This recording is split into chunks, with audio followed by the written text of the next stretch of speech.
subhanallah, inna lillahi wa inna ilaihi raji'un.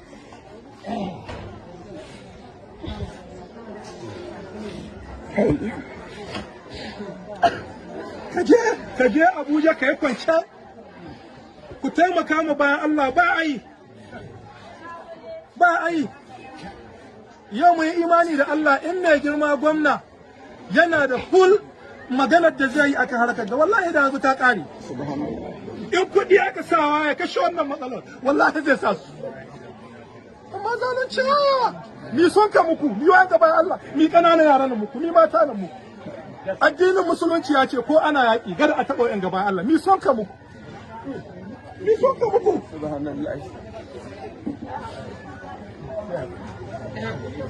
Amma da al'umman mu dabbobi da al'umman mu da dabbobi ba su da wani bambanci.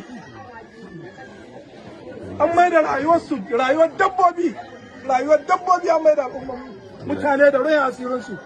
Ka ga mace guda tana ka same ta da akuya 10, ka same ta da shanu, ka same ta da nomanta. In mutane ƴan uwansu na je ganin gida, a je ƙauyuka a ga da mutane ka dawowa da alheri, in ka je daga ƙauye ka zo daga birni ganin gida. Amma an mai da mutane talakawa, an kaga mana talauci na zalunci. To duk wanda adda sa hannu ya taimaka mana ga lamarin ga bai taimaka mana ba, Allah ka isa muna. Duk wanda adda sa hannu, duk matsayi ne, duk makami ne, ya taimaka mana ga wannan ba Allah ka isa muna.